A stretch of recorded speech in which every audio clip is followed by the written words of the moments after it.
आपके साथ प्रियंका राजपूत। उत्तर प्रदेश की बीजेपी सरकार में मची भगदड़ के बीच विधायक अजीत यादव ने बड़ा बयान दिया है, जो कि नाजुक मोड़ पर खड़ी बीजेपी को संजीवनी बूटी दे सकता है। गुन्नौर के बीजेपी विधायक अजीत यादव ने कहा कि यूपी में फिर बीजेपी की पूर्ण बहुमत से सरकार बनेगी और बीजेपी सरकार ने गुंडागर्दी को खत्म किया है, लोगों को विकास का लाभ पहुंचाया है। यूपी में दोबारा से बीजेपी की पूर्ण बहुमत की सरकार बनने वाली है। भाजपा में भगदड़ के सवाल पर विधायक ने कहा कि कुछ लोगों का विशेष मामला है, वोटर के मन में बीजेपी है, कुछ लोगों की बीजेपी छोड़ने से कोई फर्क नहीं पड़ेगा। वहीं अपनी विधानसभा गुन्नौर को लेकर विधायक ने कहा कि पूरी तैयारी से वे चुनाव लड़ रहे हैं। गुन्नौर में बीजेपी का परचम फिर लहराएगा। यादव ने कहा कि समाजवादी पार्टी को 2 बार पराजित कर गुन्नौर को सपा का गढ़ बताने के दावे को खारिज किया है। फिलहाल विधायक गुन्नौर में हाईटेक और व्यवस्थित तरीके से चुनाव लड़कर पार्टी के साथ अपनी जीत का दावा कर रहे हैं। और क्या कुछ कहा विधायक अजीत यादव ने, देखें इस एक्सक्लूसिव रिपोर्ट में। विधायक जी 2022 का बिगुल बज गया है। ये गुन्नौर है, ये बड़ा चर्चित इलाका है। यहाँ पर मुलायम सिंह भी कभी लड़े हैं, आपने उनको बाहर का रास्ता दिखाया। क्या तैयारी है इस बार आपकी? इस बार पूरी तरीके से फुल तैयारी है और गुन्नौर विधानसभा क्षेत्र से मजबूती के साथ दोबारा से फिर भारतीय जनता पार्टी का परचम लहराएगा और गुन्नौर के साथ ही साथ पूरे उत्तर प्रदेश के अंदर दोबारा से फिर पूर्ण बहुमत की सरकार भारतीय जनता पार्टी की बनने वाली है। ये निश्चित हो चुका है, क्योंकि गरीब जनता जो गुंडागर्दी होती थी वो गुंडागर्दी ख़त्म हुई है और जो विकास, जितना भी जनता का जो विकास दिया है सरकार ने, वो जनता के हित में किया है और जनता तक पहुंचाने का काम अगर किसी ने किया है तो वो भारतीय जनता पार्टी ने किया है। विधायक जी भगदड़ मची हुई है, कुछ और दलों में भी, और दलों से भाजपा में आए हैं, भाजपा से काफ़ी लोग गए हैं, 2 कैबिनेट मंत्री हैं विधायक, इससे क्या प्रभावित होगा? इससे कोई प्रभाव नहीं है, वो व्यक्ति विशेष हैं, लेकिन पार्टी अपनी जगह पर है। पार्टी के कार्यकर्ता ज़मीन से जुड़े हुए हैं और पार्टी के जो वोटर्स हैं वो भारतीय जनता पार्टी से जुड़े हुए हैं। उन पर कोई इस प्रकार का कोई प्रभाव नहीं है जिससे कि उनको वो प्रभावित कर सकें। तो कब तक टिकट की घोषणा हो रही है? सेकंड फेज़ की, फर्स्ट फेज़ की क्या जानकारी? टिकट की घोषणा तो हमें इसकी जानकारी नहीं है। ये तो टिकट तो पार्टी देती है और ये निर्णय वही ले सकते हैं और वही उन्हीं का निर्णय है। ये आपकी तैयारी?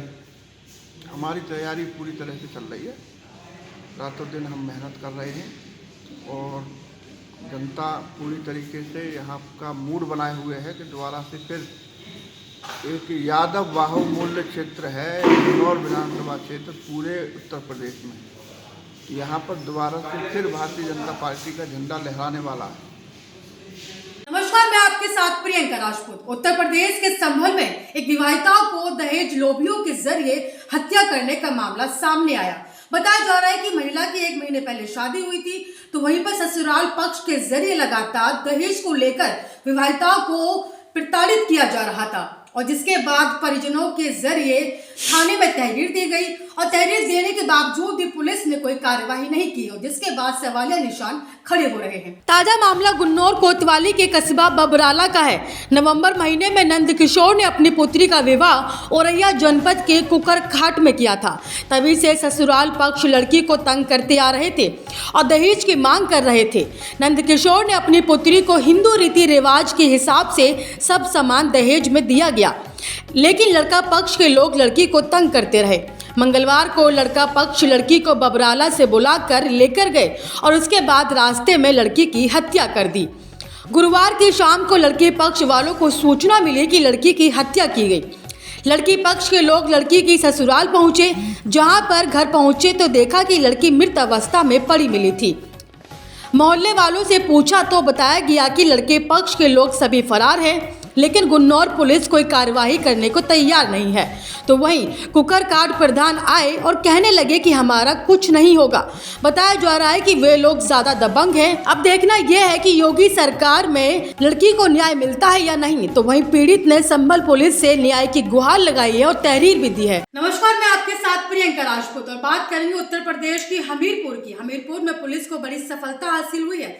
बता दें कि पुलिस निर्देशन के अनुसार एक अभियान चलाया जा रहा था जिसमें वांछित और गैंगस्टर एक्ट में तहत वांछित बदमाशों को उनको तलाशने की कोशिश की जा रही। तो वहीं पर इस अभियान के जरिए एक 15,000 इनामी और गैंगस्टर एक्ट के तहत वांछित को गिरफ्तार किया है और जिसके कब्जे से अवैध हथियार भी बरामद किए गए हैं। आपको बता दें कि पूरा मामला हमीरपुर जनपद की जलालपुर थाना क्षेत्र के ग्राम बसरिया का है, जहां अनिल राजपूत शातिर इनामी अपराधी और गैंगस्टर एक्ट का वांछित अभियुक्त था, जिसको एक अवैध देशी तमंचा 315 बोर और एक जिंदा कारतूस के साथ चंडोद तिराहे से वसरिया जाने वाली सड़क ग्राम चंडोद से गिरफ्तार किया गया।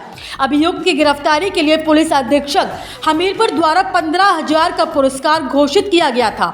आपको बता दें कि बरामदगी के आधार पर अभियुक्त के विरुद्ध विभिन्न धाराओं में अभियोग पंजीकृत किया गया और गिरफ्तार अभियुक्त को न्यायिक अभिरक्षा में भेजा गया है। महोदय के निर्देशन में वांछित वारंटी अभियुक्तों की गिरफ्तारी के लिए अभियान चलाया जा रहा था।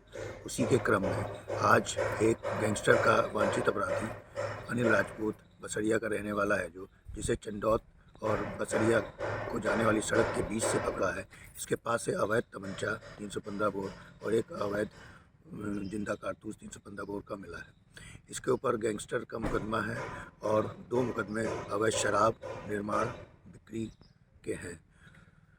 जो मुकदमे इसके ऊपर थे उसमें 15 पेटी शराब, 675 बोतलें नकली रैपर मिले थे इसके पास से। इसके साथ 3-4 साथी और हैं जिनके ऊपर गैंगस्टर का मुकदमा है, वो भी वांछित चल रहे हैं।